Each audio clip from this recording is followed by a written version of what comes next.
ദൈവനാമത്തിന് മാത്രം ഉണ്ടാകട്ടെ. വീണ്ടും ഒരു ശുശ്രൂഷയ്ക്കായിട്ട് നമ്മൾ വായിരിക്കുമ്പോൾ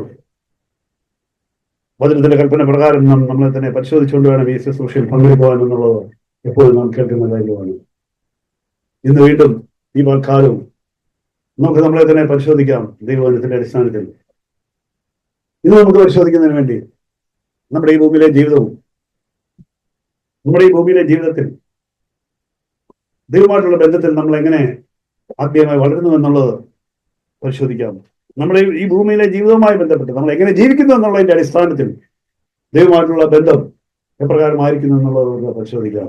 നമ്മൾ ആത്മീയമായി വളരുന്നുണ്ടോ, അതോ ആത്മീയമായിട്ടൊരു താഴോട്ടാണോ വളരുന്നത്, അതോ അങ്ങനെ തന്നെ നിൽക്കുകയാണോ എന്നുള്ളത് പരിശോധിക്കാം.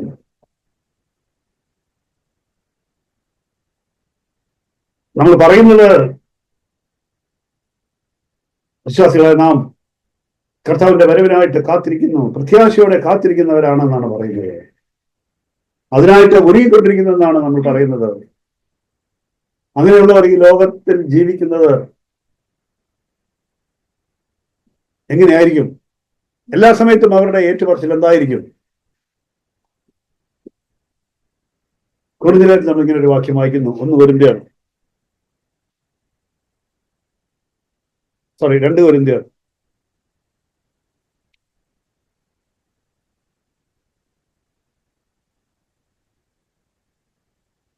4 അധ്യായം അതിന്റെ 17-18 വാക്യങ്ങൾ.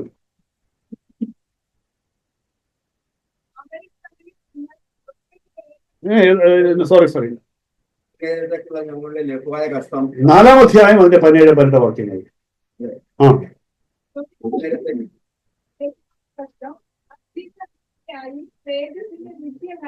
ഞങ്ങൾക്ക് ഞെട്ടുവാൻ പ്രേരിതമാകുന്നു. കാണുന്നതിനെയല്ല കാണാത്തതിനെ അത്രേ ഞങ്ങൾ നോക്കിക്കൊണ്ടിരിക്കുന്നു. കാണുന്നത് താൽക്കാലികം, കാണാത്തതോ നിത്യം. ഇതല്ലേ നമ്മുടെ ഏറ്റുപറച്ചിൽ? ഇതായിരിക്കണ്ടേ നമ്മുടെ ഏറ്റുപറച്ചില്? കർത്താവിന്റെ വരവിനായിട്ട് കാത്തിരിക്കുന്നെന്ന് പറയുന്ന, പ്രത്യാശയോട് കാത്തിരിക്കുന്നെന്ന് പറയുന്ന ഓരോ വിശ്വാസികളുടെയും ജീവിതത്തിലെ ഏറ്റുപറച്ചിൽ ഇതായിരിക്കുന്നത്. അതായിരിക്കട്ടെ. നമ്മൾ ഈ കടന്നു പോകുന്ന ജീവിതത്തിലെ വ്യത്യസ്തങ്ങളായിട്ടുള്ള സാഹചര്യങ്ങളിൽ അനുഭവിക്കുന്നതായിട്ടുള്ള കഷ്ടതകളും പ്രയാസങ്ങളും എല്ലാം ഉള്ളപ്പോൾ തന്നെ അതിനെയൊക്കെ നോക്കിക്കൊണ്ട് നമ്മൾ എങ്ങനെ പറയുന്നു? ഇതെല്ലാം നെടുനേരത്തേക്കുള്ള കഷ്ടതകൾ മാത്രം. ഞങ്ങളോ എന്താണ്? കാണുന്നതിനെയല്ല കാണാത്തതിനെ അത്ര ഞങ്ങൾ നോക്കിക്കൊണ്ടിരിക്കുന്നു. ഈ കാണാത്തതിനെ നോക്കിക്കൊണ്ടിരിക്കുന്നു എന്ന് പറയുന്നത് മനസ്സിലാവുന്നുണ്ടോ? കാണാത്തതിനെ നോക്കിക്കൊണ്ടിരിക്കുക എന്ന് പറയുന്നത് ബുദ്ധിയുള്ളവർ പറയുന്ന വർത്താനമാണ്. കാണുന്നതിനെയല്ല കാണാത്തതിനെ നോക്കിക്കൊണ്ടിരിക്കുന്നത്. നോക്കുന്നത് തന്നെ കാണുന്ന കാര്യത്തെയാണ്. ഇത് കാണാത്തതിനെ നോക്കുന്നെന്നാ പറയുന്നത്. ശരിക്കും വട്ട് തന്നെയാണ് അല്ലേ? ഇപ്പൊ വിശ്വാസികളുടെ ജീവിതം ഒരു തരത്തിൽ പറയുകയാണെങ്കിൽ ലോകത്തിന് മനസ്സിലാക്കാൻ പറ്റാത്ത ഒരു സന്ധ്യ വട്ടെന്ന് പൊളിറ്റിക്കൽ കറക്റ്റ് അങ്ങനെ പറയാൻ പാടില്ലല്ലേ? ഒരുതരം നമ്മൾ വേറൊരു തരം ആളുകളാണ് എന്നുള്ളത് മനസ്സിലാവും. അങ്ങനെയാണോ എന്നുള്ളതാണ് പരിശോധിക്കേണ്ടത്. കാണാത്തതിനെ നോക്കിക്കൊണ്ടിരിക്കുന്നവരാണോ എന്നുള്ളതാണ് നമ്മൾ പരിശോധിക്കേണ്ടത്. അങ്ങനെയാണെങ്കിൽ വേറൊരു കാര്യം കൊണ്ടുണ്ട്. അങ്ങനെയാണെങ്കിൽ വേറൊരു വാക്യം ചേർന്ന് കാണാത്തതിനെ നോക്കിക്കൊണ്ടിരിക്കുന്നവർ എങ്ങനെയാണ് ഈ ഭൂമിയിൽ ജീവിക്കുന്നത് എന്നുള്ളത് റോമാലയനത്തിൽ പറയുന്നത്. റോമാലയനം 8-ാം അധ്യായം അതിന്റെ 23-ാം വാക്യം. ആദ്യദാനം ലഭിച്ചിട്ടുള്ള നാമം നമ്മുടെ ശരീരത്തിന്റെ വീണ്ടെടുപ്പുമായ പുത്രത്വത്തിന് കാത്തുകൊണ്ട് മതി. ഈ പ്രത്യാശയുള്ളവർ എങ്ങനെയാണ് ഒരു കാര്യത്തിന് വേണ്ടിയിട്ട്, അതായത് ആത്മാവെന്ന ആദ്യഫലം ലഭിച്ചവരായ നമ്മൾ ശരീരത്തിന്റെ വീണ്ടെടുപ്പായ പുത്രത്വത്തിന് ദത്തെടുക്കുക. അപ്പൊ ഏതാണ്ടൊക്കെ കിട്ടാൻ പോകുന്നു. അതിനെ നോക്കിക്കൊണ്ട് അവര് അതിനകത്ത് ആ ഫ്രേസാണ് ഞാൻ പറയാൻ ആഗ്രഹിച്ചത്. എന്താണ് അവസാനം പറഞ്ഞിരിക്കുന്നത്? ഞങ്ങൾ ഞരങ്ങുന്നു. ഈ ഞരങ്ങുന്നു എന്ന് പറഞ്ഞാൽ എങ്ങനെയാണ്? ഞരങ്ങുന്നു എന്ന് പറയുന്ന ഫീലിംഗ് എന്താ? ഈ ഭൂമിയിൽ ജീവിക്കുന്ന കാര്യമാണ് പറയുന്നത്. വിശ്വാസികൾ എങ്ങനെ ജീവിക്കുന്നു? വരാൻ പോകുന്നതിനെ, അത് നമ്മൾ നേരത്തെ കൊരിന്ത്യരിൽ വായിച്ചു. കാണാത്തതിനെ നോക്കിക്കൊണ്ടിരിക്കുന്നു എന്ന് പറയുന്നത് തന്നെയാണ് ഈ പുത്രത്വത്തിന്റെ ദത്തെടുപ്പ്.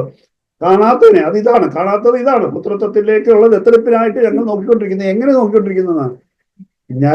ഞരക്കം എന്ന് പറയുന്നത് നല്ല ഫീലിംഗ് ആണോ?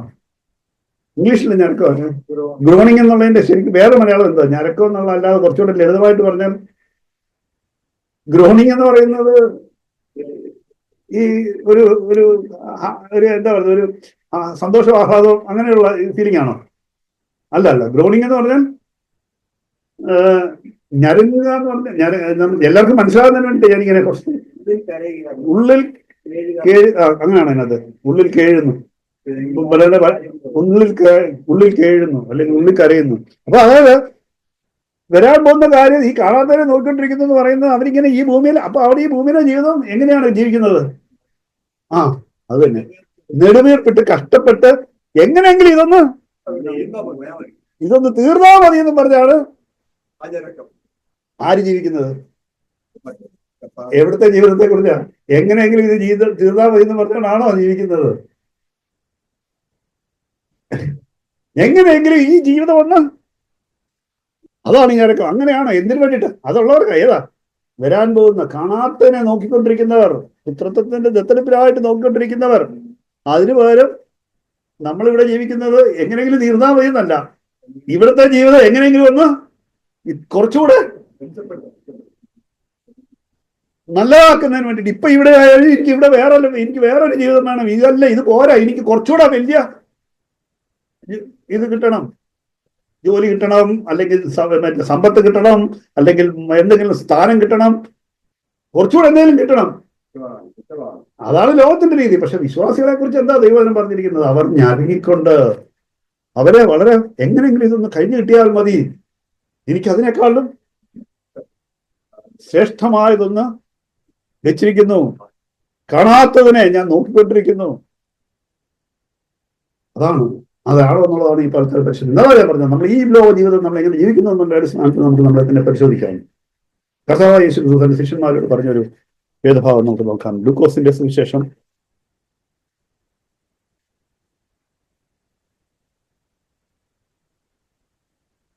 6-ാം അധ്യായം അതിന്റെ 24 മുതൽ 26 വരെയുള്ള വാക്യങ്ങൾ.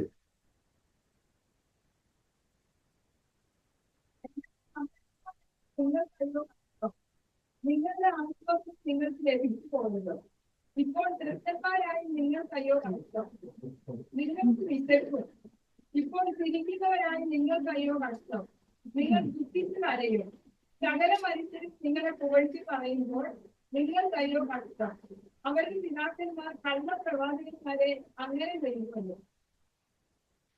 ഈ വാക്യത്തിന്റെ വിശദാംശത്തിലേക്ക് പോകുന്നതിന് മുമ്പ് നമ്മളെ കുറിച്ച് തന്നെ ഒന്നുകൂടെ ഒന്ന് പരിശോധിച്ചിട്ട് അതിലേക്ക് പോകാം. ഇതെന്താണ് ഇതിന്റെ അർത്ഥം എന്നുള്ളത് മനസ്സിലാക്കുന്നതിന് മുമ്പ് നമ്മളെ ഈ ആദ്യം വായിച്ച 2 വാക്യങ്ങളുടെ അടിസ്ഥാനത്തിൽ നമുക്ക് നമ്മളെ കുറിച്ച് തന്നെ ഒരു തികഞ്ഞ ബോധം ഉണ്ടാകണം. അല്ലെങ്കിൽ നമ്മൾ ഇങ്ങനെയുള്ളവരാണെന്ന് അറിയണം. എന്താണ് ഈ ലോകത്തിലെ കാര്യങ്ങൾ അനുഭവിച്ചും ആസ്വദിച്ചും അതിൽ ലഭിക്കുന്ന സന്തോഷം അനുഭവിച്ച് കഴിയുന്നവരല്ല നമ്മൾ എന്നുള്ള ഒരു ഉറപ്പ് ഉണ്ടാകണം. അങ്ങനെയുള്ളവർക്കാണ് എന്താ പ്രത്യാശയുള്ളത്. അങ്ങനെയുള്ളവർക്ക് പ്രത്യാശയുണ്ട്. പ്രത്യാശയുള്ളവർ ഈ ലോകത്തിലെ കാര്യങ്ങൾ അനുഭവിച്ചും ആസ്വദിച്ചും സന്തോഷിച്ചും കഴിയുന്നവരല്ല എന്നാണ് അതിന്റെ അർത്ഥം. നമ്മൾ ഈ വായിച്ചതിന്റെ അർത്ഥം, ഞെരങ്ങിക്കൊണ്ടിരിക്കുന്നു എന്ന് പറഞ്ഞതിന്റെ അർത്ഥം, ഈ ലോകം തരുന്ന ഏത് സന്തോഷത്തിനും അപ്പുറം നിത്യതയിൽ ഒരു സന്തോഷമുണ്ട്. നിത്യതയിൽ ലഭിക്കുന്ന ഒരു സന്തോഷത്തിനായിട്ട് കാത്തിരിക്കുന്നവരാണ് ഈ പ്രത്യാശയുള്ള വിശ്വാസികൾ. അല്ലെങ്കിൽ വേറൊരു രീതിയിൽ പറയുകയാണെങ്കിൽ ഈ ലോകത്തിലുള്ള യാതൊന്നും നമുക്ക്, അല്ലെങ്കിൽ ഈ ലോകത്തിലുള്ള ഏത് വലിയ കാര്യങ്ങളും, ഈ ലോകത്തിലുള്ള ഒന്നും നമുക്ക് ഇതിനേക്കാളും വലിയ സന്തോഷം തരുന്നില്ല എന്നുള്ള തികഞ്ഞ ബോധ്യം. ഈ ലോകത്തിലുള്ള ഒന്നും നമുക്ക് ആന്തരികമായിട്ട് തൃപ്തിയും സന്തോഷവും നൽകുന്നില്ല എന്നുള്ള ബോധ്യം ഉള്ളവരായിരിക്കണം വിശ്വാസികൾ, പ്രത്യാശയുള്ളവർ. ഇതാണ് നമ്മൾ ഈ തൽക്കാലം പരിശോധിക്കേണ്ടത്. നമ്മൾ അങ്ങനെയാണോ, ആ പ്രത്യാശയായാലാണോ നമ്മൾ ജീവിക്കുന്നത് എന്നുള്ളതാണ് പരിശോധിക്കേണ്ടത്. ഇത് നമുക്ക് ഈ വാക്യത്തിലേക്ക് വരാം. എന്താണ് ഇവിടെ കർത്താവ് ശിഷ്യന്മാരോട് പറഞ്ഞപ്പോൾ പറഞ്ഞിരിക്കുന്നത്? 3-4 കാര്യങ്ങൾ നമുക്കിവിടെ കാണാം. 3-4 തവണ എത്ര തവണ കഷ്ടം എത്ര തവണ പറഞ്ഞിട്ടുണ്ട്? 1, 2, 3, 4 പ്രാവശ്യം പറഞ്ഞിട്ടുണ്ട്. 4 പ്രാവശ്യം പറഞ്ഞിട്ടുണ്ട് കഷ്ടം. അതുകൊണ്ട് തന്നെ 4 കാര്യങ്ങളെ കുറിച്ച് നമുക്ക് അവിടെ കാണാം. 4 കാര്യങ്ങളെങ്കിലും ഉണ്ട് അവിടെ. 4 കാര്യങ്ങൾ എന്തൊക്കെയാണ് അവിടെ കാണുന്നത്? 4 കാര്യങ്ങൾ. 1, ധനികരെ എന്ന് പറഞ്ഞുകൊണ്ട് സമ്പത്ത് നേടുന്ന കാര്യം. 2ാമത് പറഞ്ഞിരിക്കുന്നത് തൃപ്തരായ നിങ്ങൾ, അങ്ങനല്ലേ പഴയ ട്രാൻസ്ലേഷൻ? തൃപ്തരായ നിങ്ങൾ എന്ന് പറയുമ്പോൾ അതിനകത്ത് നമുക്ക് മനസ്സിലാക്കാം എല്ലാ ആഗ്രഹങ്ങളും സാധിച്ച് തൃപ്തിയായിട്ട് നടക്കുന്നവർ. പിന്നെ 3ാമത് പറഞ്ഞിരിക്കുന്നത് നിങ്ങളുടെ ചിരിക്കുന്നതെന്നാണ്. ചിരിക്കുക എന്ന് പറഞ്ഞാൽ അതിന്റെ അർത്ഥം സന്തോഷിക്കുക. എന്താണ് അർത്ഥം? ചിരിക്കുക എന്ന് തന്നെയാണ്. ചിരിക്കുക എന്ന് പറയുമ്പോൾ അതിന്റെ അർത്ഥം സന്തോഷിക്കുന്നവർ, ഇപ്പോഴും എല്ലാത്തിനും. അപ്പൊ സന്തോഷിക്കുക എന്ന് പറയുമ്പോൾ എല്ലാ നേരത്തെ ആഗ്രഹങ്ങൾ സാധിച്ച തൃപ്തിയുള്ളവര്, അത് കഴിഞ്ഞ് സന്തോഷിക്കുക എന്ന് പറയുമ്പോഴത്തേക്ക് എല്ലാവിധ സുഖലോലുപതയും അല്ലെങ്കിൽ സുഖഭോഗങ്ങൾ ആസ്വദിച്ച്, അതിലാണല്ലോ പ്ലഷർ, സന്തോഷം കിട്ടുന്നത്, സന്തോഷിച്ചിരിക്കുന്നത്. പിന്നെ നാലാമത് പറഞ്ഞിരിക്കുന്നത് എന്താ? നാലാമത് പറഞ്ഞിരിക്കുന്നത് ഹാകഷ്ടം എന്ന് പറയും. നിങ്ങളെ പൂഴ്ത്തി പറയുമ്പോൾ അതുകൊണ്ട് മനുഷ്യരുടെ മാനം അല്ലെങ്കിൽ മറ്റുള്ളവരുടെ പുകഴ്ച, മറ്റുള്ളവരിൽ നിന്ന് പൂഴ്ച ലഭിക്കുന്നവർ, അങ്ങനെ ഒരു കൂട്ടർ. ഇത് നാലും എന്തിനാണ് സൂചിപ്പിക്കുന്നത്? നാലും എന്താണ്? നാലും ആ കഷ്ടം എന്ന് പറഞ്ഞിരിക്കുന്നു. പക്ഷെ ഇത് ലോകത്തിൽ എന്തുള്ളതാണ്? ലോകത്തിൽ സന്തോഷവും തൃപ്തിയും, വലിയ സന്തോഷവും തൃപ്തിയും ഒക്കെ തരുന്ന, ലോകത്തിൽ എല്ലാവരും ഇഷ്ടപ്പെടുന്ന, എല്ലാവരും ആഗ്രഹിക്കുന്ന കാര്യങ്ങളാണ് ഈ പറഞ്ഞതെല്ലാം. പക്ഷെ കർത്താവ് അതിനെ നോക്കി ശിഷ്യന്മാരോട് പറഞ്ഞതാണ്, ഈ നാലും നിങ്ങൾ ഇത് ആഗ്രഹിക്കുക, അങ്ങനെയുള്ളവർക്ക് ആ കഷ്ടം, അങ്ങനെയുള്ളവർക്ക് ആ കഷ്ടം എന്നാണ് കർത്താവ് പറഞ്ഞത്. പ്രിയമുള്ളവരെ, ഇതിന്റെ അടിസ്ഥാനത്തിലാണ് നമ്മൾ പരിശോധിക്കണമെന്ന് പറഞ്ഞത്. നമ്മൾ പ്രത്യാശയുള്ളവരാണെന്ന് പറയുമ്പോൾ ഞരങ്ങിക്കൊണ്ട് ഈ ഭൂമിയിലേക്ക് ജീവിക്കുന്നു എന്ന് പറയുമ്പോൾ ഒന്നുകൂടെ വ്യക്തമായിട്ട് നമുക്ക് നമ്മളെ തന്നെ പരിശോധിക്കുവാനായിട്ട് നമുക്ക് ഈ 4 മേഖലകളെ തന്നെ പരിശോധിക്കാം. നമ്മൾ ജീവിക്കുന്ന ഈ ജീവിതത്തിൽ, നമ്മൾ ജീവിക്കുന്ന ഈ കാലഘട്ടത്തിൽ, നമ്മൾ ഈ ലോകത്തിലാണ് നമ്മൾ ജീവിക്കുന്നത്. ഇതെല്ലാം അനുഭവിച്ചുകൊണ്ടാണ് നമ്മൾ ജീവിക്കുന്നത്. ഇതെല്ലാം അനുഭവിക്കുമ്പോൾ നമ്മൾ എങ്ങനെ ജീവിക്കുന്നു എന്നുള്ളതാണ് നമ്മൾ പരിശോധിക്കേണ്ടത്. നമ്മൾ ഇതെല്ലാം വെറുതെ ബൈബിളിലുണ്ട്, നമ്മളിത് കേൾക്കുന്നു, ജീവിക്കുന്നത് നമ്മളുടെ ഇഷ്ടത്തിന്. അങ്ങനെയാണെങ്കിൽ ഒരു പ്രയോജനവും ഇല്ല എൻ്റെ പ്രിയ സഹോദരി സഹോദരന്മാരെ, ഒരു പ്രയോജനവും ഇല്ല. നമ്മൾ എത്ര നാൾ കേട്ടാലും, എത്ര നാൾ സഭയിൽ ഇരുന്നാലും നിത്യതയോടുള്ള ബന്ധത്തിൽ നമുക്ക് നഷ്ടമായിരിക്കും സംഭവിക്കുന്നത്. സത്യസന്ധമായിട്ട് നമ്മൾ മനസ്സിലാക്കണം, ഗൗരവത്തോടെ നമ്മൾ മനസ്സിലാക്കണം. നിത്യതയോടുള്ള ബന്ധത്തിൽ നമുക്ക് നഷ്ടമായിരിക്കും സംഭവിക്കുന്നുള്ളത്. നമുക്ക് പരിശോധിക്കാം. ഈ സമ്പത്ത് നേടുക എന്നുള്ളത്, നമ്മൾ പറയും നമുക്ക് സമ്പത്ത് നേടുക എന്നുള്ള കാര്യത്തിലൊന്നും വലിയ താല്പര്യമില്ല, ആണോ? സത്യസന്ധമായിട്ട് പറയണം. കാശ് വേണ്ടേ? പിന്നെ കാശില്ലാതെ ജീവിക്കാൻ പറ്റുമോ? പക്ഷെ സമ്പത്തിനെ കുറിച്ച് കർത്താവ് പറഞ്ഞെന്താ? സമ്പത്ത് നേടണ്ടെന്നല്ല, പക്ഷെ അതിനെയും ദൈവത്തെയും കൂടെ ഒരുമിച്ച് സേവിക്കാൻ പറ്റത്തില്ല. പണത്തെയും മാമോനെയും കൂടെ ഒരുമിച്ച് സേവിക്കാൻ പറ്റത്തില്ല. അതിന്റെ അർത്ഥം പണം നമ്മുടെ കാൽ കീഴിലായിരിക്കണം. പണം ഒരിക്കലും നമ്മുടെ യജമാനാകാൻ പാടില്ല. പണം നമുക്ക് ഉപയോഗിക്കണം, പക്ഷെ ഒരിക്കലും നമ്മുടെ തലയിൽ കയറരുത്. അതാണ് കർത്താവ് പറഞ്ഞത്. ദൈവത്തിന്റെ പ്രമാണത്തിൽ ദൈവത്തിനെതിരായിട്ടുള്ള കാര്യമാണ് സമ്പത്ത്. നമുക്കറിയാം, ഒരു ധനികനായ ചെറുപ്പക്കാരൻ കർത്താവിന്റെ അടുക്കൽ വന്ന, അവനെല്ലാം അനുസരിക്കുന്നവനായിരുന്നു, അല്ലെ? ന്യായപ്രമാണം അനുസരിച്ച് അവനെല്ലാം തികഞ്ഞവനായിരുന്നു. അവനെല്ലാം അനുസരിക്കുന്നു എന്ന് പറഞ്ഞ് കർത്താവിനോട് വന്ന് ചോദിച്ചു, ഞാൻ എന്താ ചെയ്യണമെന്ന് പറഞ്ഞു. കർത്താവ് പറഞ്ഞു, നിനക്കുള്ളതെല്ലാം വിറ്റ് ദരിദ്രർക്ക് കൊടുക്കുക. കർത്താവ് പറഞ്ഞു, അവന്റെ സമ്പത്തിനോട് അവന്റെ ആറ്റിറ്റ്യൂഡ് കാണാൻ വേണ്ടിയിട്ടാണ്, അത് തിരിച്ചറിയാൻ വേണ്ടിയിട്ടാണ് അവനോട് പറഞ്ഞു, നീ അതെല്ലാം ഒന്ന് വിട്ടുകളയാന്ന് പറഞ്ഞു. പക്ഷെ അവൻ സാധിച്ചോ? ഇല്ല, അവൻ സാധിച്ചില്ല. അവൻ ദുഃഖിച്ച് മടങ്ങിപ്പോയി എന്നല്ലേ വായിക്കുന്നത്. ദുഃഖിച്ച് മടങ്ങിപ്പോയി. അവന്റെ മനസ്സിൽ അവന് സാധിക്കത്തില്ലായിരുന്നു പണത്തെ ഉപേക്ഷിക്കുവാൻ. പണം വളരെ ഗൗരവമുള്ള ഒരു കാര്യമായിട്ട് നമ്മൾ കണ്ടിട്ടുണ്ടോ? പണസ്നേഹത്തിന്റെ വലിയ അപകടം പറയുന്ന ഒരു ഭാഗം നമുക്ക് തിമോത്തിയോസിന്റെ ലേഖനത്തിലുണ്ട്, അല്ലേ? അത് എല്ലാവരും അത് വായിക്കാം. അവിടെ കുറെ കാര്യങ്ങൾ പറയുന്നുണ്ട്. 1 തിമോത്തിയോസ് 6 കാണാതെ അറിയാം എല്ലാവർക്കും വാക്യം. നമ്മളെപ്പോഴും വായിക്കുന്ന ഭാഗമായിട്ടുണ്ട്. 6 9 10 വാക്യങ്ങൾ 9 വായിക്കാം. അവിടെ കുറെ കാര്യങ്ങൾ പറയുന്നുണ്ട്.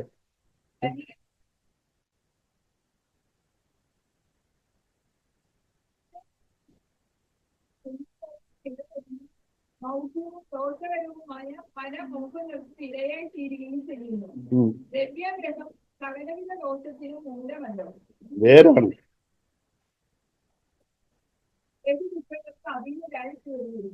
എന്തെല്ലാം കാര്യങ്ങളാണ് പറഞ്ഞിരിക്കുന്നത്. ദ്രവ്യാഗ്രഹം, ഈ പണത്തിന്റെ സ്നേഹം കൊണ്ടുപോയാൽ ഉണ്ടാകുന്ന കാര്യങ്ങളാണ് പറഞ്ഞിരിക്കുന്നത്. ഇത് വിശ്വസിക്കുന്നുണ്ടോ? ബൈബിളിലുള്ള കാര്യം ഇത് വിശ്വസിക്കുന്നുണ്ടോ? പണസ്നേഹം ഉണ്ടെങ്കിൽ പണം കിട്ടണം, പണം വേണം എന്നുള്ള ആഗ്രഹമാണ് നമ്മളെ നയിക്കുന്ന കാര്യങ്ങൾ. പ്രധാനപ്പെട്ടതായിട്ട് നമ്മളെ മുന്നോട്ട് കൊണ്ടുപോകുന്ന ഒരേ ഒരു ലക്ഷ്യം പണം വേണം എന്നുള്ളതാണെങ്കിൽ നമുക്കായിട്ട് കൂടെ വരുന്ന കാര്യങ്ങളാണ് പറഞ്ഞിരിക്കുന്നത്. കൂടെ എന്തൊക്കെ വരുമെന്നാണ് പറഞ്ഞിരിക്കുന്നത്.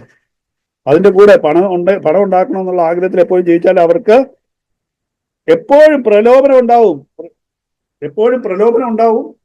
പ്രലോഭനങ്ങളിൽ വീഴും.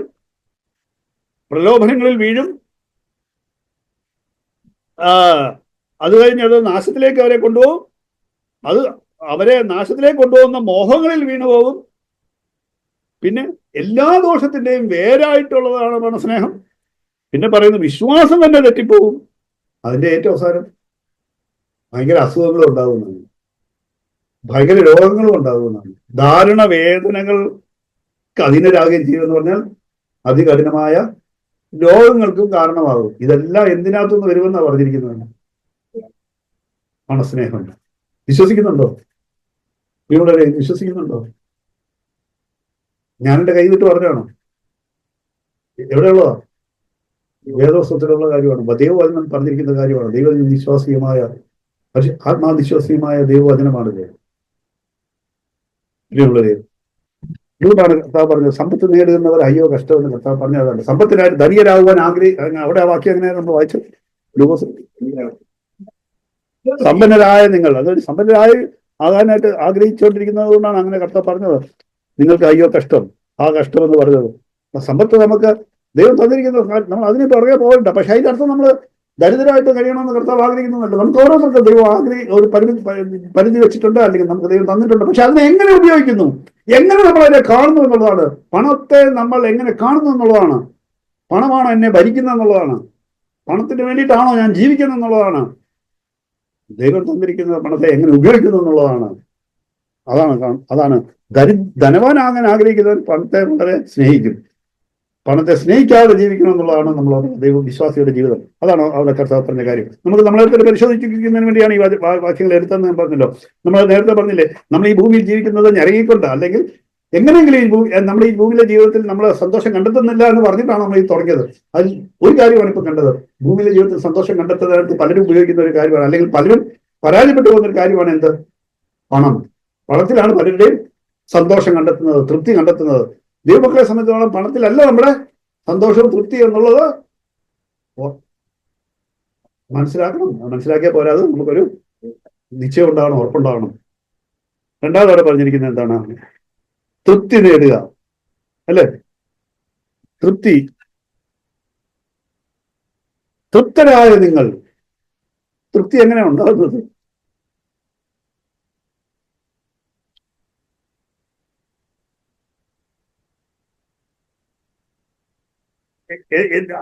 തൃപ്തി ഒരാൾക്ക് ഉണ്ടാകുന്നില്ല.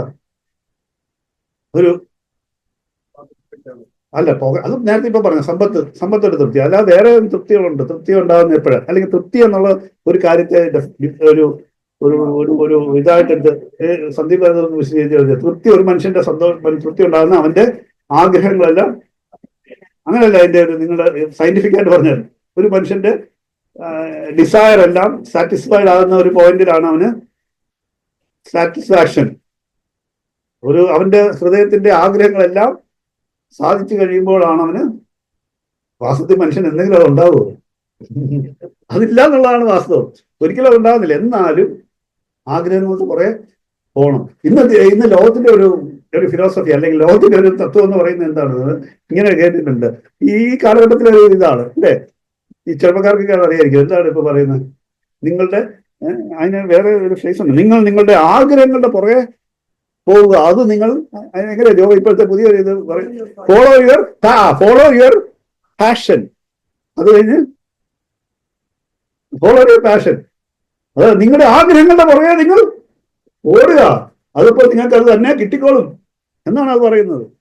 അങ്ങനെയാണോ നിങ്ങളൊക്കെ പാഷന്റെ പുറകെ ഓടിക്കൊണ്ടിരിക്കുകയല്ലേ? ആണോ? നമ്മളോട് തന്നെ ചോദിക്കണം. പക്ഷെ കിട്ടുമെന്ന് വിചാരിച്ച് ഓടുക. പക്ഷെ കിട്ടുമായിരിക്കും, കിട്ടും. പക്ഷെ അതിന്റെ കൂട്ടത്തിൽ വേറെ ഒന്ന് പോവുകയും കൂടെ ചെയ്യും.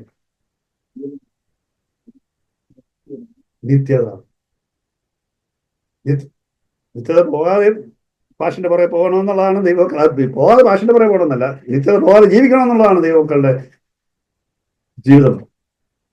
ആഗ്രഹങ്ങളുടെ പുറകെ പോകുക എന്നുള്ളതാണ് ഈ ലോകത്തിന്റെ പ്രമാണമെങ്കിൽ, നമ്മൾ ദൈവമക്കളാണെങ്കിൽ നമുക്ക് ഈ പ്രത്യാശ ഉണ്ടെങ്കിൽ, കാണാത്തതിനെ നോക്കിക്കൊണ്ടിരിക്കുന്നു എന്നാണ് പറയുന്നത്. നമ്മൾ ഈ ലോകത്ത് ഞെറിയിക്കൊണ്ട് ജീവിക്കുന്നു എന്നാണ് പറയുന്നതെങ്കിൽ, ഞെറിയിക്കൊണ്ട് ജീവിക്കുന്നവർ ഏതായാലും പാഷന്റെ പുറകെ, പാഷൻ എന്ന് പറഞ്ഞ വാക്കിന്റെ അർത്ഥം ആഗ്രഹങ്ങൾ, ഞാൻ അറിയാതെ ഇംഗ്ലീഷ് വാക്ക്, ആഗ്രഹങ്ങളുടെ പുറകെ പോകത്തില്ല.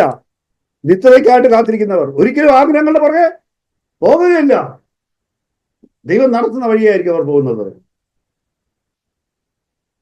ഇതൊരു ആഗ്രഹം എന്ന് പറയുന്നതിനെ അത് എന്തായിട്ട് മാറും? ഈ തൃപ്തിക്ക് വേണ്ടിയുള്ള ഓട്ടം ആഗ്രഹങ്ങളെ എന്താക്കി മാറ്റും? അതിന്റെ കുറച്ചുകൂടെ അടുത്തൊരു ടേം എന്താ? ആഗ്രഹത്തിന്റെ അടുത്ത് അത്യാഗ്രഹമായി മാറും. ആഗ്രഹം അത്യാഗ്രഹമായി മാറും. അത്യാഗ്രഹത്തെ കുറിച്ച് എന്താ പറഞ്ഞിരിക്കുന്നത്? സൂക്ഷിക്കണമെന്നാണ് ലൂക്കോസിന്റെ സുവിശേഷം. ലൂക്കോസിന്റെ സുവിശേഷം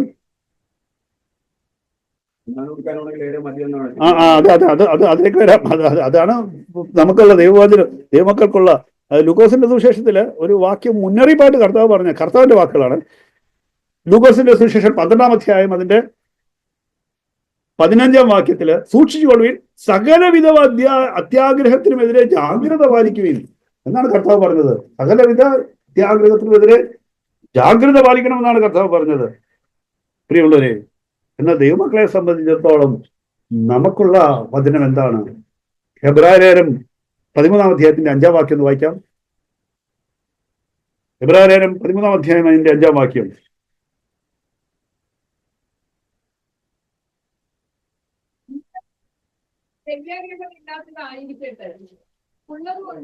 ഉള്ളതുകൊണ്ട് തൃപ്തിപ്പെടുകയും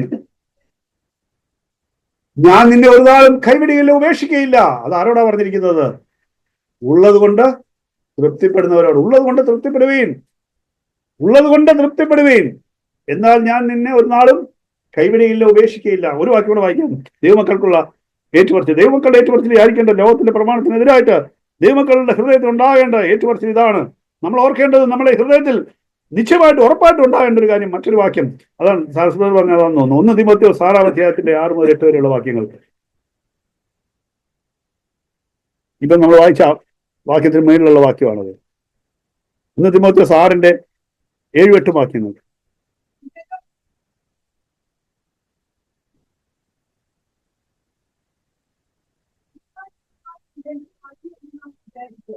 ഉണ്ണാനും ഉടുപ്പാനും ഉണ്ടെങ്കിൽ മതി എന്ന് വിചാരിക്കുക. അത് എന്റെ ട്രാൻസ്ലേഷൻ. ഉണ്ണാനും ഉടുക്കാനും ഉണ്ടെങ്കിൽ അതുകൊണ്ട് നമുക്ക് തൃപ്തിപ്പെടാം. ഉണ്ണാനും ഉടുക്കാനും ഉണ്ടെങ്കിൽ അതുകൊണ്ട് നമുക്ക്, എബ്രായ ലേഖനത്തിൽ വായിച്ച എന്താണ്? ഉള്ളത് കൊണ്ട് തൃപ്തിപ്പെടുകയും എന്നാൽ ഞാൻ നിങ്ങളെ ഒരു നാളും പറപ്പിയുള്ളവരെ. ഇനിയും പറ. ഇതാണ് ദൈവവചനം, ഇതാണ് ദൈവീയ മക്കൾക്കുള്ള പ്രമാണം. ലോകത്തിന്റെ പ്രമാണമായിട്ടുള്ള എന്താണ്? നിങ്ങളുടെ ആഗ്രഹങ്ങൾക്ക് പുറകെ ഓടുക എന്നുള്ളത് നമുക്കുള്ളതാണോ? നമുക്കുള്ളതാണോ? അല്ല, നമുക്കുള്ളതല്ല. നമുക്കുള്ളത് ഉള്ളത് കൊണ്ട് തൃപ്തിപ്പെടുവീൻ, എന്നാൽ ഞാൻ നിങ്ങൾ ഒരു നാളും കൈവിടയിൽ ഉപേക്ഷിക്കുകയില്ല. അങ്ങനെ പുറകെ പോകുന്നവരോടാണ് കർത്താവ് പറഞ്ഞത് നിങ്ങൾക്ക് ആ കഷ്ടം എന്ന് പറഞ്ഞത്. ലോകത്തിന്റെ പ്രമാണം അനുസരിച്ച് ആഗ്രഹങ്ങളുടെ പുറകെ പോകുന്നവരോടാണ് കർത്താവിന്റെ വാക്ക് അയ്യോ കഷ്ടം, ആ കഷ്ടം എന്ന് പറഞ്ഞിരിക്കുന്നത്. ദൈവമക്കൾക്കുള്ളതല്ല. മൂന്നാമത് നമ്മളവിടെ കാണുന്നത് എന്താണ്? സന്തോഷം കണ്ടെത്തുക. എങ്ങനെ? എല്ലാം ആസ്വദിച്ച്, ലോകത്തിൻ്റെതായിട്ടുള്ള എല്ലാം ആസ്വദിച്ച് സന്തോഷം കണ്ടെത്തുക. ലോകത്തിന്റെ എല്ലാ സുഖ സൗകര്യങ്ങളും കണ്ടെത്തി അവിടെ സന്തോഷം കണ്ടെത്തുക.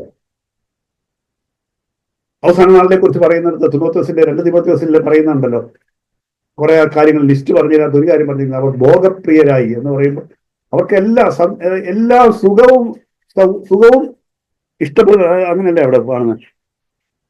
ആ വാക്യം എല്ലാവർക്കും അറിയാം. 2 തീമോഥെയോസ് 2-ാം അധ്യായത്തിന്റെ 3-ാം അധ്യായത്തിന്റെ 4-ാം വാക്യത്തിൽ അവിടെ പറയുന്നുണ്ട് ദൈവത്തെ സ്നേഹിക്കാത്ത ഭോഗപ്രിയരായി. അതിന്റെ അർത്ഥം എന്താണെന്നറിയോ? അതിന്റെ അർത്ഥം എല്ലാ സുഖ സൗകര്യങ്ങളും സുഖലോലുപതയും സുഖഭോഗങ്ങളും ഇഷ്ടപ്പെടുന്ന ഒരു കൂട്ടരാണ് ആര്? ഈ അന്ത്യനാളിൽ ജീവിക്കുന്ന ഭക്തിയുടെ വേഷം ധരിച്ച ആളുകൾ. ഭക്തിയുടെ വേഷം, അത് നമുക്കും പറ്റുന്ന, നമ്മളെക്കുറിച്ചാണോ ഭക്തിയുടെ വേഷം ധരിച്ചവരെന്ന് പറയുന്നത്? നമുക്ക് പരിശോധിക്കണം. നമ്മൾ ഈ കാര്യം ഈ പാൽക്കാലം നമ്മൾ കേൾക്കുമ്പോൾ നമുക്ക് പരിശോധന ഉണ്ടാവണം. ഈ അന്ത്യകാലത്ത് ചില ആളുകൾ അങ്ങനെയാണ്, ഭക്തിയുടെ വേഷമൊക്കെ ഉണ്ട്, പക്ഷെ അവര് ഇഷ്ടപ്പെടുന്നത് സുഖലോലുപതയാണ്. ഇന്നലെ ഞങ്ങള് ഉപവാസ പ്രാർത്ഥനയ്ക്ക് കൂടിയപ്പോഴത്തേക്ക് ഞങ്ങള് ഒരു സുഖ സൗകര്യത്തെ കുറിച്ച് പ്രാരംഭത്തിലൊന്ന് പറഞ്ഞു. കാറ്റ് കിട്ടുന്നതിനൊക്കെ ഒരു ഫാൻ, അങ്ങോട്ട് ഇരിക്കണം ഇങ്ങോട്ട് ഇരിക്കണം, അങ്ങോട്ട് മാറണം ഇങ്ങോട്ട് മാറണം എന്നൊക്കെ ഇങ്ങനെ പറഞ്ഞ സൗകര്യം അങ്ങോട്ടും ഇങ്ങോട്ട് സംസാരിക്കുന്നത് ഫാനിന്റെ സൗകര്യമാണ്. അപ്പൊ ഞാൻ പറഞ്ഞു അങ്ങനെയാണ് നമുക്ക് ഉപവാസ പ്രാർത്ഥന തുടങ്ങാം, ഫാനെല്ലാം ഓഫ് ചെയ്തിട്ട് തുടങ്ങാം. ഈ ഉപവാസം എന്ന് പറയുന്നത് തന്നെ കഷ്ടപ്പാടിനായിട്ടാണല്ലോ. ഈ ഉപവാസ പ്രാർത്ഥനയ്ക്ക് വരുമ്പോഴത്തേക്ക് സുഖസൗകര്യം നോക്കുന്നെങ്കിൽ ഉപവാസ പ്രാർത്ഥനയുടെ അർത്ഥം തന്നെ ഇല്ലാതെ പോലെ. അങ്ങനെ നമുക്ക് ഫാൻ ഓഫ് ചെയ്തിട്ട് ഇരിക്കാം എന്ന് പറഞ്ഞു. പക്ഷെ ഓഫ് ചെയ്തൊന്നും ഇല്ല കേട്ടോ.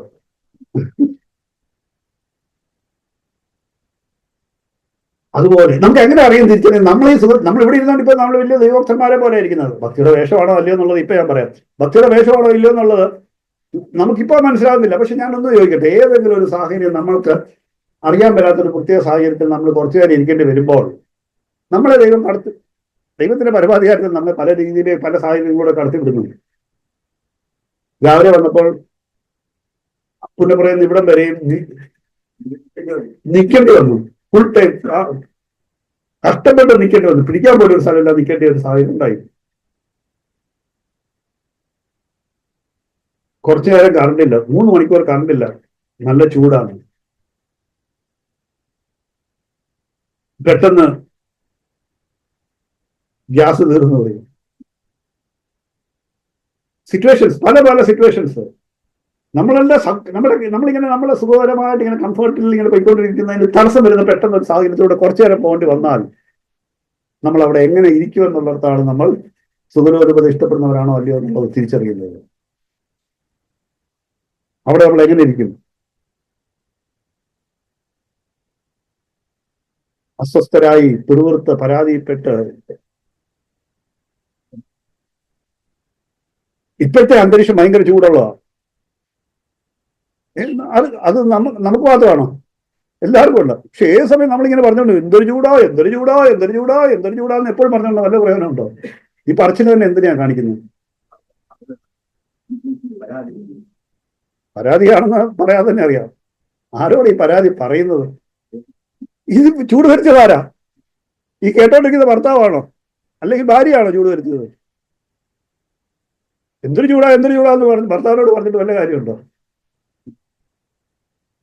ഇത് ചൂട് വരുത്തിയതാരാ?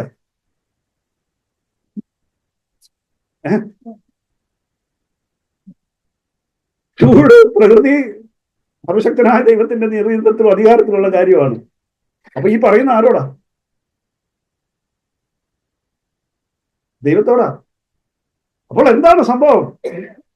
നമ്മൾ എപ്പോഴും ഇഷ്ടപ്പെടുന്നത്, നമ്മുടെ ജഡം എന്താ ഇഷ്ടപ്പെടുന്നത്?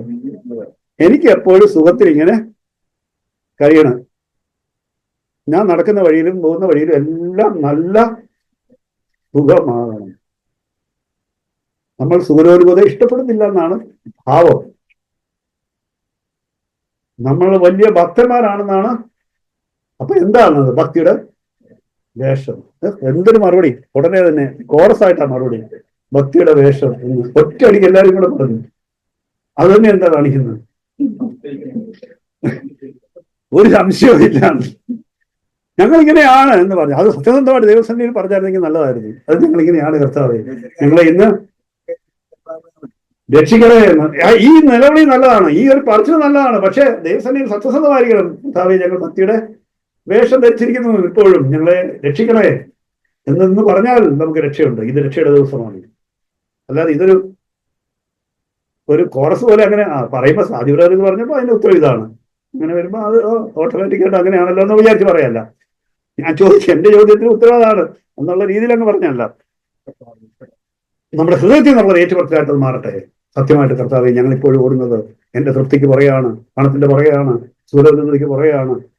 എന്നെക്കുറിച്ച് കർത്താവ് പറഞ്ഞു അയ്യോ കഷ്ടം എന്നുള്ളത് ഞാൻ ഏറ്റെടുക്കുന്നു എന്ന് നമുക്കിന്ന് പറഞ്ഞാൽ രക്ഷയുണ്ട്. നാലാമതായിട്ടൊരു കാര്യം കൊണ്ടാണ് അതുകൂടെ പറഞ്ഞ ഞാൻ നിർത്തട്ടെ. നമുക്ക് പരിശോധിക്കുന്ന മുമ്പ് നമുക്ക് ആ കാര്യം കൊണ്ടൊന്ന് പറയാം. എന്താണ് നാലാമതായിട്ട് പറഞ്ഞിരിക്കുന്നത്? അത് വളരെ പ്രധാനപ്പെട്ട ഒരു കാര്യമാണ്. എന്താണ്?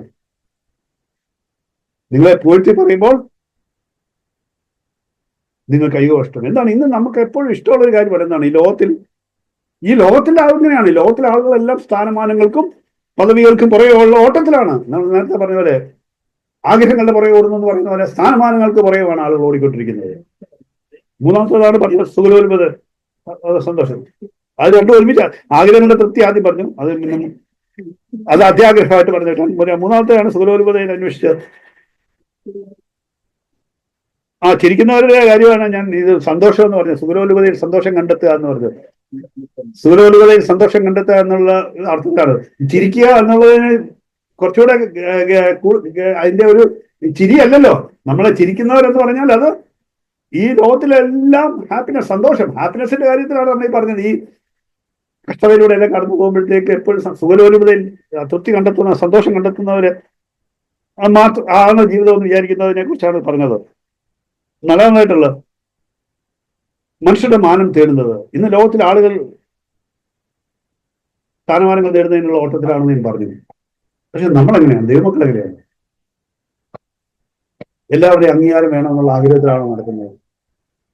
നമ്മളെ എവിടെ? ദൈവസഭയിൽ നമുക്ക് എല്ലാവരുടെയും അംഗീകാരം കിട്ടണമെന്നുള്ള വിചാരത്തിലാണ് നടക്കുന്നത്. അതോ ദൈവത്തിന്റെ അംഗീകാരം വേണമെന്നാണോ? ദൈവമാണോ അംഗീകാരം തരേണ്ടത്? നമ്മൾ മനുഷ്യരാണോ നമ്മളെ അംഗീകരിക്കേണ്ടത്? ദൈവത്തിന്റെ അംഗീകാരമാണോ വേണ്ടത്? മനുഷ്യരുടെ അംഗീകാരമാണോ വേണ്ടത്? ദൈവത്തിന്റെ അംഗീകാരമാണ് വേണ്ടത്. റോമാലേഖനത്തിന്റെ ഒരു വാക്യമുണ്ട്. റോമാലേഖനം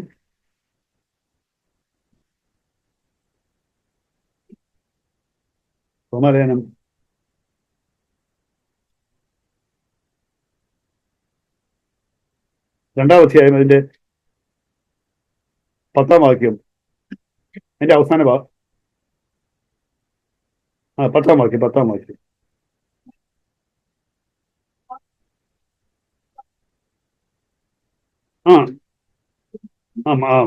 അപ്പൊ അവിടെ അപ്പൊ മഹത്വം ബഹുമാനമൊക്കെ എങ്ങനെ ആർക്കാ കിട്ടുന്നത്?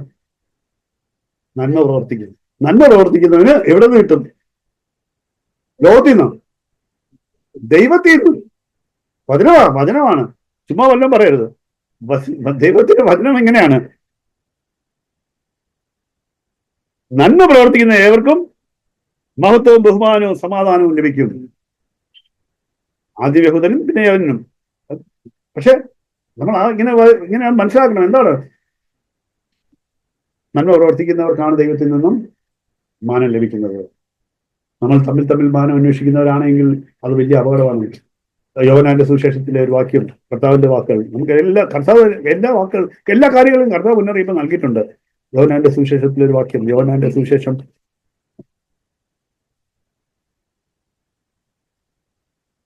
5 വെച്ച് അന്വേഷിക്കാതെ 5:44 എന്ന് വായിക്കാം.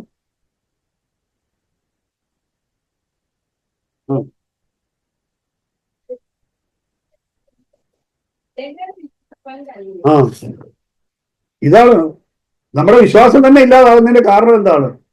നമ്മൾ അന്വേഷിക്കുന്നത് എന്താണ്? തമ്മിൽ ബഹുമാനം അന്വേഷിച്ചാൽ നിങ്ങൾക്ക് എങ്ങനെ ഏകദൈവത്തിൽ നിന്നുള്ള പുകഴ്ച ലഭിക്കും? ഏകദൈവത്തിൽ നിന്നുള്ള പുകഴ്ച അന്വേഷിക്കാതെ അന്യോന്യം പുകഴ്ച ഏറ്റുവാങ്ങുന്ന നിങ്ങൾക്ക് എങ്ങനെ വിശ്വസിക്കാൻ കഴിയും എന്നാണ് പ്രിയമുള്ളവരെ. നമ്മൾ 4 കാര്യങ്ങൾ സംസാരിച്ചു, 4 മേഖലകളെ കുറിച്ച് പറഞ്ഞു. നമ്മൾ ഈ ഭൂമിയിലെ ജീവിതം നരകിക്കൊണ്ടാണ് ജീവിക്കുന്നത് എന്ന് പറച്ചിൽ മാത്രമേ ഉള്ളൂ, അല്ല സത്യസന്ധമാണോ എന്നുള്ളത് പരിശോധിക്കുന്നതിന് വേണ്ടിയിട്ടാണ് ലൂക്കോസിന്റെ സുവിശേഷത്തിൽ കർത്താവിന്റെ വാക്കുകളിലൂടെ നമ്മൾ 4 മേഖലകളെ കുറിച്ച് കണ്ടത്. ആ 4 മേഖലകളിൽ നമ്മൾ എങ്ങനെയാണ് ജീവിക്കുന്നത് എന്നുള്ളതാണ് നമ്മൾ പരിശോധിച്ചത്. സമ്പത്ത് നേടുന്ന കാര്യത്തിൽ നമ്മൾ അതിന്റെ പുറകെയാണോ? അത്യാഗ്രഹം, സമ്പത്തിനോടുള്ള ആഗ്രഹം സകല ദോഷത്തിന്റെയും കാരണമാണെന്നും ദിവ്യാഗ്രഹം സകല ദോഷത്തിന്റെയും കാരണമാണ്, വേരാണെന്നുള്ളത് നമ്മൾ കണ്ടിട്ടുണ്ടോ? നമ്മൾ അതിന്റെ പുറകെയാണോ? അതാണോ നമ്മുടെ സന്തോഷം കണ്ടെത്തുന്നത്? പരിശോധിക്കണം. എന്നിട്ട് നമ്മൾ അത് പരിശോധിച്ചിട്ട് വേണം നമ്മൾ മറ്റേത് പറയാം. ഞങ്ങൾ ജനങ്ങിക്കൊണ്ടാണ് ജീവിക്കുന്നത് എന്നുള്ളത് ചുമ്മാ പറയരുത്. ഞങ്ങൾ ഈ ഭൂമിയിലെ കാര്യങ്ങളിൽ പണത്തിലാണ് ഞങ്ങൾ സന്തോഷിക്കുന്നത്, അല്ല നിത്യതയിലല്ല എന്നത് നമ്മൾ ഏറ്റു പറയാം. സത്യസന്ധമായിട്ട് നമുക്ക് നമ്മളെ പരിശോധിച്ച് ഏറ്റു പറയാം. അല്ലെങ്കിൽ നമുക്ക് ഇത് കേൾവി മാത്രമായിട്ടിരിക്കും. നമുക്കൊരു പരിശോധന നടത്താം. രണ്ടാമത് നമ്മൾ പറഞ്ഞത്, നമ്മളെല്ലാ ആഗ്രഹങ്ങളും നമ്മൾ ആഗ്രഹങ്ങളുടെ പുറകെ പോയിട്ട് അത് ലഭിച്ചതിന് ശേഷമുള്ള തൃപ്തിയിലാണോ നമ്മൾ ജീവിക്കുന്നത്? അതോ ഉള്ളത് കൊണ്ട് തൃപ്തിപ്പെടുകയും എന്നാൽ ഞാൻ നിങ്ങൾ ഒരു നാൾ കൈവടിയിൽ ഉപേക്ഷിക്കുക എന്ന് പറഞ്ഞ ദൈവവചനത്തിലാണോ നമ്മൾ വിശ്വസിക്കുന്നത്? അതാണോ നമ്മൾ ഏറ്റു പറയുന്നത്? ഉണ്ണാനും ഉണ്ടെങ്കിൽ മതി, അതുകൊണ്ട് തൃപ്തരാകുകയെന്നുള്ള ദൈവവചനത്തിലാണോ നമ്മൾ ആശ്രയിച്ചിരിക്കുന്നത്? പരിശോധിക്കാം. അതോ ആഗ്രഹങ്ങൾ? ശരിക്കും സത്യസന്ധമായിട്ട് പരിശോധിക്കണം. നമ്മൾ പോകുന്ന വഴി നമുക്ക് ഒരു കാര്യം കണ്ടാൽ ആവശ്യമില്ലെങ്കിലും അയ്യോ അതുകൂടെ കണ്ടപ്പോഴത്തേക്ക് എന്നാൽ അതുകൂടെ വാങ്ങണം, ഒരു കാര്യം കണ്ട എനിക്ക് ഇതുകൂടെ വേണം, ഇങ്ങനെയുള്ള ചിന്ത എവിടെ നിന്ന് വരുന്നു? നമ്മുടെ ഈ ഡിസയർ അല്ലെ, ആഗ്രഹങ്ങൾക്കൊരു നിയന്ത്രണമില്ല, ആഗ്രഹങ്ങൾക്കൊരു ലിമിറ്റ് ഇല്ല. ഇത് ദൈവമക്കൾക്കുള്ളതാണോ? ദൈവമക്കളുടെ ജീവിതത്തിൽ ഉണ്ടാകേണ്ടതാണോ? പരിശോധിക്കണം. ഉള്ളതുകൊണ്ട് തൃപ്തിപ്പെടുവീൻ. ഇതൊക്കെ വാക്യമായിട്ട് നമുക്ക് രസമാണ് വായിക്കാൻ. ഉള്ളതുകൊണ്ട് തൃപ്തിപ്പെടുവീൻ, അല്ലെങ്കിൽ ഉണ്ണാനും ഉണ്ടെങ്കിൽ മതി എന്നൊക്കെ പറയുമ്പോൾ ഇങ്ങനെ എഴുതി വെക്കാനേ കൊള്ളാം, അല്ലെങ്കിൽ നമുക്ക് ഇങ്ങനെ പറയാൻ കൊള്ളാം. പക്ഷെ അനുഭവത്തിലേക്ക് എത്ര വന്നിട്ടുണ്ടെന്നുള്ളതാണ് പരിശോധിക്കേണ്ടത്. പിന്നെ ചിരിക്കുന്നവർ എന്ന് പറയുമ്പോൾ അത് സന്തോഷം കണ്ടെത്തുക. സന്തോഷം കണ്ടെത്തി, ലോകത്തിന്റെ പല കാര്യങ്ങളിൽ സന്തോഷം കണ്ടെത്തി ജീവിക്കുന്നവർ. അതിലാണോ നമ്മുടെ ജീവിതം ഇരിക്കുന്നത്? സുഖലോലുപതയിൽ, സുഖഭോഗങ്ങളിൽ, എല്ലാ സുഖ സൗകര്യങ്ങളും ആസ്വദിച്ചുകൊണ്ടുള്ള ഒരു ജീവിതമാണോ? അതിലാണ് നമ്മുടെ സന്തോഷം ഇരിക്കുന്നത്? സന്തോഷം കണ്ടെത്തുന്നത് അവിടെയാണോ? ദൈവമക്കളുടെ സന്തോഷം അവിടെയാണോ? പരിശോധിക്കണം. എപ്പോഴും സന്തോഷിപ്പിക്കണം എന്നുള്ള ദൈവമുണ്ട്. ഇത് എന്തിലാണ് സന്തോഷിക്കേണ്ടത്? എപ്പോഴും എന്ന് പറഞ്ഞാൽ ഏത് സാഹചര്യത്തിൽ സന്തോഷിക്കണം എന്നുള്ളതാണ്. പക്ഷേ കർത്താവിനെ സന്തോഷിപ്പിക്കുന്നു. എന്നാൽ സുഖലോലുപതയിലും സുഖ സൗകര്യങ്ങളിലും നമ്മുടെ ഇഷ്ടത്തിനനുസരിച്ച് ജീവിച്ചിട്ടാണ് സന്തോഷം കണ്ടെത്തുന്നത്, അല്ലെങ്കിൽ അതിലാണ് എന്റെ സന്തോഷം എന്ന് പറയുന്നതെങ്കിൽ അവിടെ എന്തോ കുഴപ്പമുണ്ട്. പ്രിയമുള്ളവരെ, നമുക്ക് പരിശോധിക്കാം. മനുഷ്യരുടെ മാനത്തിലാണ് നമ്മൾ ജീവിക്കുന്നത്? പരിശോധിക്കാം. മനുഷ്യരുടെ മാനം അന്വേഷിക്കുന്നതിനാണ് നമ്മുടെ വൃത്തിയും സന്തോഷവും ഇരിക്കുന്നത്? മനുഷ്യരുടെ മുമ്പിലാണോ നമ്മൾ ജീവിക്കുന്നത്? പരിശോധിക്കാം. പ്രിയമുള്ളവരെ, അങ്ങനെ ആണ് നമ്മൾ ഇതല്ല നമ്മൾ നമ്മുടെ ആത്മീയ വളർച്ച, നമ്മൾ അതാണല്ലോ തുടങ്ങിയത്. ആത്മീയ വളർച്ച പരിശോധിക്കുന്നത് ഈ ലോക ജീവിതത്തിന്റെ അടിസ്ഥാനത്തിൽ, ലോകത്തിന്റെ ക്രമത്തിന്റെ അടിസ്ഥാനത്തിൽ നമ്മൾ തന്നെ പരിശോധിക്കുമ്പോൾ നമ്മൾ എങ്ങനെ ആയിരിക്കും എന്നുള്ളത് പരിശോധിക്കുമ്പോൾ നമ്മൾ ആത്മീയമായിട്ട് വളരുന്നുണ്ട് എങ്കിൽ അതെ നമ്മുടെ ഇതെല്ലാം പറഞ്ഞതിന് ശേഷം ഇത്രയൊക്കെ പല മേഖലയെക്കുറിച്ച് പറഞ്ഞല്ലോ, അതിനെല്ലാം കൂടെ ആകെ ഒന്നെടുത്ത് ഒറ്റ വാക്യത്തിൽ പറയുകയാണെങ്കിൽ നമ്മൾ ഇതിന്റെ എല്ലാ അടിസ്ഥാനത്തിൽ ഞാൻ പരിശോധിച്ച് ഞാനൊരു ആത്മീയമായി വളർന്നുകൊണ്ടിരിക്കുകയാണ് എന്ന് ഉറച്ച ബോധ്യമുണ്ടെങ്കിൽ നമ്മളുടെ ഏറ്റുപറച്ചിൽ എങ്ങനെയായിരിക്കും? ഏത് കഷ്ടതയിലും ഏത് സാഹചര്യത്തിലും എങ്ങനെയായിരിക്കും? അതിനൊരു വചനമുണ്ട്. ഏത് സാഹചര്യത്തിലൂടെ കടന്നുപോയാലും ഞാൻ ആത്മീയമായി വളരുന്ന ഒരാളാണെങ്കിൽ ഞാൻ ഈ പറഞ്ഞ സാഹചര്യങ്ങളെല്ലാം വെച്ച് നോക്കിയിട്ട് ഇതിലൊന്നും ഞാൻ ഇല്ല, ഞാൻ ഇതിനെല്ലാം ജയിച്ച് ഞാൻ അങ്ങനെയൊന്നും അല്ല, ഞാൻ ആത്മീയമായി വളരുന്നു എന്നുള്ളതാണ് നമ്മുടെ ബോധ്യമെങ്കിൽ അങ്ങനെ ഒരാളുടെ ഏറ്റുപറച്ചിൽ എന്തായിരിക്കും? ഒരു ബോധ്യം, അങ്ങനെയുള്ള ഒരാളുടെ ഏറ്റുപറച്ചിൽ ദൈവവചനം ഉണ്ട്, ഒരു ദൈവവചനം ഉണ്ട്. അങ്ങനെ ഒരാളുടെ ഏറ്റുപറച്ചിൽ എന്തായിരിക്കും? അല്ല, അതൊരു പഴയ നിയമവാക്യം. കൃത്യമായിട്ട് അത് പറഞ്ഞു. അത് തന്നെ ഹബക്കൂക്ക്. അങ്ങനെ അതായിരിക്കും ഏറ്റുപറച്ചില്, നമ്മുടെ ഏറ്റുപറച്ചില്. സത്യസന്ധമായിട്ട് നമ്മൾ ആത്മീയമായി വളരുന്നുവെങ്കിൽ നമ്മുടെ ഏറ്റുപറച്ചിൽ ഇതായിരിക്കും: എങ്കിലും ഞാൻ യഹോവയിൽ ആനന്ദിക്കും, എന്റെ രക്ഷയായ ദൈവത്തിൽ ഞാൻ സന്തോഷിക്കും. ഇതാണ് ഏറ്റുപറച്ചിൽ. എപ്പോൾ? ഏത് സാഹചര്യത്തിലും. സാഹചര്യം അവിടെ പറയുന്നുണ്ട്, അതെല്ലാവർക്കും അറിയാം. എല്ലാ സാഹചര്യങ്ങളും, ഏത് കഷ്ടതയിലും, ഏത് ശോധനയുടെ നടുവിലും, ഏത് രോഗത്തിന്റെ നടുവിലും, ഏത് സാമ്പത്തിക ഞെരുക്കത്തിന്റെ നടുവിലും ഏറ്റുപറച്ചിൽ എന്തായിരിക്കും? എങ്കിലും ഞാൻ എൻ്റെ യഹോവയിൽ ആനന്ദിക്കും. ഈ ഏറ്റുപറച്ചിൽ ആരുടെ വായിൽ നിന്ന് വരുന്നതാണ്? നമ്മൾ നേരത്തെ ഈ പറഞ്ഞ കാര്യങ്ങളുടെ എല്ലാ അടിസ്ഥാനത്തിൽ പരിശോധിച്ച് കഴിഞ്ഞിട്ട് ഞാനിപ്പോഴും, അല്ലെങ്കിൽ ഞാൻ എന്ന് വ്യക്തിപരമായിട്ട് നമുക്ക് പരിശോധിച്ചതിന് ശേഷം ഞാൻ ആത്മീയമായി വളരുന്നുവെന്ന് ഉറപ്പുണ്ടെങ്കിൽ അവന്റെ വായിൽ നിശ്ചയമായിട്ടും നിരന്തരം ഈ ഇതായിരിക്കും ഉണ്ടാകുന്നത്: ഏത് സാഹചര്യത്തിലും ഞാൻ എൻ്റെ യഹോവയിൽ ആനന്ദിക്കും, എന്റെ രക്ഷയായ ദൈവത്തിൽ ഞാൻ സന്തോഷിക്കും. അപ്പോൾ നമ്മൾ നേരത്തെ പറഞ്ഞ എന്താണ്? ഈ ലോകം തരുന്ന സന്തോഷമല്ല ഞാൻ സന്തോഷിക്കുന്നത്, എൻ്റെ യഹോവയിൽ, എൻ്റെ ദൈവത്തിൽ ഞാൻ സന്തോഷിക്കും. ലോകത്തിൽ നേടുന്ന കാര്യങ്ങളോ, അത് തരുന്ന സംതൃപ്തിയോ, അത് തരുന്ന സമാധാനമോ ഒന്നുമല്ല. ഞാൻ എൻ്റെ കർത്താവിൽ സന്തോഷിക്കും, ഞാൻ എൻ്റെ ദൈവത്തിൽ ആനന്ദിക്കും. ഇതായിരിക്കട്ടെ നമ്മുടെ ഏറ്റുപറച്ചിൽ. ഇതാണോ എന്നുള്ളതാണ് ഈ പാൽക്കാലം നമുക്ക് പരിശോധിക്കേണ്ടത്. ഇന്ന് കർത്തമേശ ശുശ്രൂഷയ്ക്ക് പങ്കെടുക്കുന്നതിന് മുമ്പ് നമുക്ക് ലഭിച്ച വീണ്ടെടുപ്പും, ആ വീണ്ടെടുപ്പിലൂടെ നമ്മൾ വന്ന പുതിയ ജീവിതവും, ആ പുതിയ ജീവിതം നമ്മളെ മുന്നോട്ട് നടത്തുന്നതും എപ്രകാരമാണ് എന്നുള്ളത് ഈ വചനങ്ങളുടെ അടിസ്ഥാനത്തിൽ നമുക്ക് പരിശോധിക്കാം. സത്യസന്ധമായിട്ട് നമുക്കൊരു പരിശോധന നടത്താം. നമ്മളുടെ ഉള്ളിൽ നിരന്തരം ഉയരുന്നത് ഹബക്കൂക്കിന്റെ എന്റെ നീതിമാൻ വിശ്വാസത്താൽ ജീവിക്കുമെന്ന് പറഞ്ഞ പ്രവാചകനായ ഹബക്കൂക്കിന്റെ വാക്കുകളാണോ? അതാണോ നമ്മുടെ വായിൽ നിന്ന് എപ്പോഴും വരുന്നത്? അതോ നേരത്തെ നമ്മൾ പറഞ്ഞ പോലെ പല കാര്യങ്ങൾ പറഞ്ഞപ്പോൾ നമ്മളത് പറഞ്ഞു, പരാതിയുടെ വിരോധത്തിന്റെ ഒക്കെ പല കാര്യങ്ങൾ പറഞ്ഞപ്പോൾ നിങ്ങളെല്ലാം അതിനോട് യോജിച്ചു. എന്താണ് അതിന് പ്രതിപക്ഷമായിട്ട് പറഞ്ഞ എല്ലാം അതിനോടുള്ള യോജിപ്പായിരുന്നു. പക്ഷെ അത് നമുക്ക് ഏറ്റുപറയാൻ സത്യസന്ധമാണ്. കർത്താവേ, ഹബക്കൂക്കിന്റെ ഏറ്റുപറച്ചില് വേദവസത്തിലുണ്ട്, പക്ഷെ ഞങ്ങളുടെ ഏറ്റുപറച്ചില് അയ്യോ ചൂടാണെന്നും, അയ്യോ അങ്ങനെ, അയ്യോ അതില്ലേ ഇതില്ലേ. ഹബക്കൂക്ക് പറഞ്ഞത് നേരെ ഞാൻ സന്തോഷിക്കുന്നു. പക്ഷെ ഞങ്ങളോ ഇങ്ങനെ അല്ല കർത്താവേ എന്ന് നമുക്ക് സത്യസന്ധമായിട്ട് ദിവസം നിലയിട്ട് പറയാം. ആ പറച്ചിന് നമ്മളെ രക്ഷയിലേക്ക് കൊണ്ടുപോകും. ഇന്ന് രക്ഷയുടെ ദിവസമായി മാറും. ദൈവം നമ്മളെ സഹായിക്കട്ടെ. ആമേൻ. നമ്മുടെ സത്യസന്ധമായ നിലപാടുകളെ ദൈവം അംഗീകരിക്കും. എന്നാൽ നമ്മളതിനെ നിരസിച്ചാൽ, നമ്മളതിനെ നിസ്സാരമാക്കിയാൽ, അയ്യോ കഷ്ടമെന്ന് ദൈവാത്മാകം ദൈവത്തിന്റെ വായിൽ നിന്ന് അതേ കേൾക്കുകയുള്ളൂ. നമുക്കൊന്നും നമ്മൾക്ക് ചെയ്യാനുള്ളത് നമുക്ക് സത്യസന്ധമായിട്ടുള്ള പരിശോധന നടത്താം. നമ്മളെ സഹായിക്കും. തത്വശാസ്ത്ര ശുശ്രൂഷയിലേക്ക് കടക്കും മുമ്പ് നമുക്ക് നമ്മളെ തന്നെ പരിശോധിക്കാം. കർത്താവിന്റെ വരവിനായിട്ട് കാത്തിരിക്കുന്ന നമ്മൾ, പ്രത്യാശയോടെ കാത്തിരിക്കുന്നു എന്ന് പറയുക മാത്രമാണോ, വാസ്തവമായിട്ടും അങ്ങനെയാണോ എന്നുള്ളത് പരിശോധിക്കാൻ ആവശ്യമായ വചനങ്ങളാണ് നമ്മൾ കേട്ടുകൊണ്ടിരുന്നത്. കർത്താവിന്റെ വരവിനായിട്ട് പ്രത്യാശയോടെ കാത്തിരിക്കുന്നുവെങ്കിൽ നമ്മുടെ ഈ ഭൂമിയിലെ ജീവിതം എപ്രകാരമായിരിക്കും എന്നുള്ളതിനെ സംബന്ധിച്ചുള്ള ദൈവവചനത്തിൽ നിന്നുള്ള ചില ആലോചനകളാണ് നമ്മൾ കേട്ടത്. അതിന്റെ അടിസ്ഥാനത്തിൽ നമുക്ക് നമ്മളതിനെ പരിശോധിക്കാം.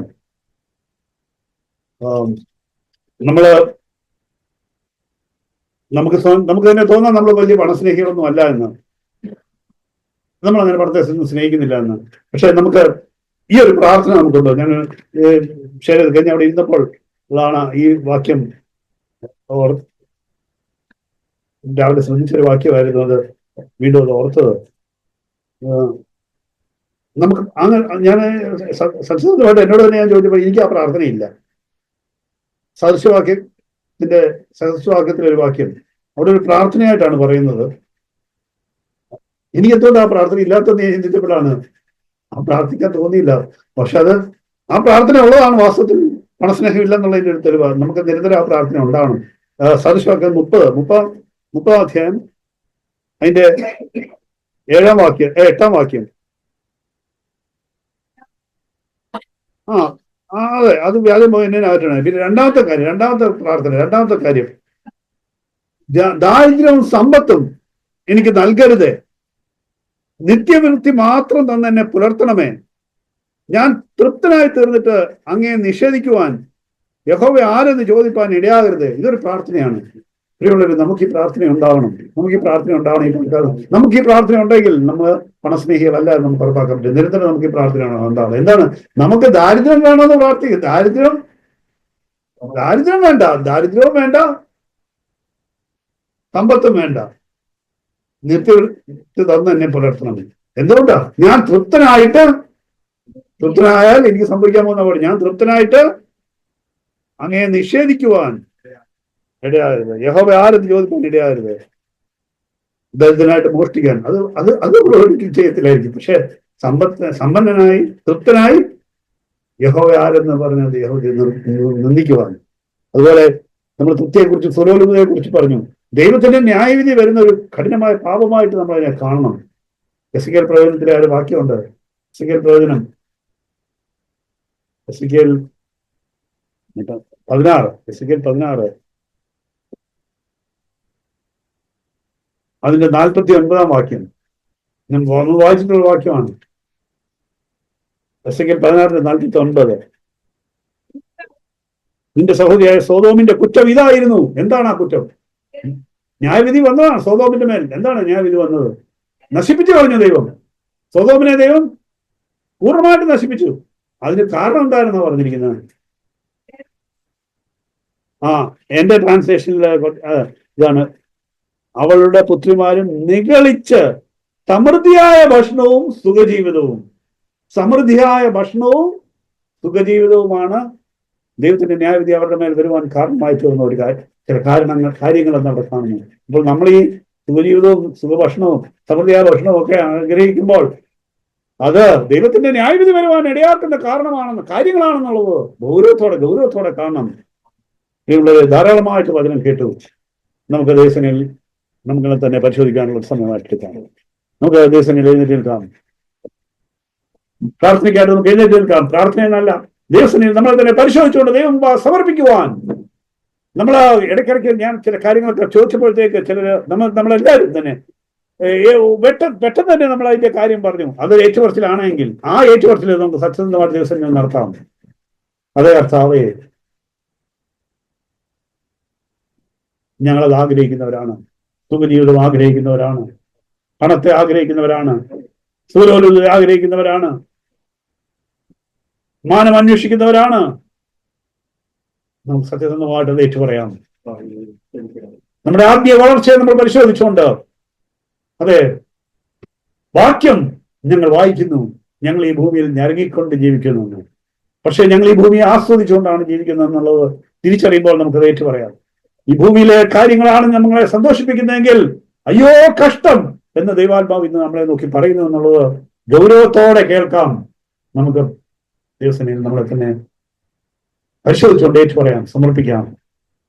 യഥാർത്ഥമായിട്ടുള്ള വീണ്ടും ജന്മം നമുക്ക് നൽകുന്ന ഒരു ജീവിതം, അത് കാണാൻ നമ്മൾ സന്ദീപ് വീണ്ടും അത് ആവർത്തിച്ച് അത് പറഞ്ഞു. കൊരിന്ത്യലേഖനത്തിലെ വാക്യം കൃത്യമായിട്ട് പറഞ്ഞു, ഈ ഭൂമിയിലെ താൽക്കാലികമായിട്ടുള്ള കാര്യങ്ങളെല്ലാം നിത്യമായ ഒന്നുണ്ട്, ഘനമേറിയതൊന്നുണ്ട്. അതാണ് നമ്മുടെ ദർശനത്തിലുള്ളതെങ്കിൽ, കാണാത്ത ആ കാര്യങ്ങളാണ് നമ്മുടെ കൺമുമ്പിലുള്ളതെങ്കിൽ നമ്മൾ എങ്ങനെ ജീവിക്കും എന്നുള്ളതിനെ കുറിച്ചാണ് നമ്മൾ കേട്ടത്. പരിശോധിക്കാം, അങ്ങനെയാണോ?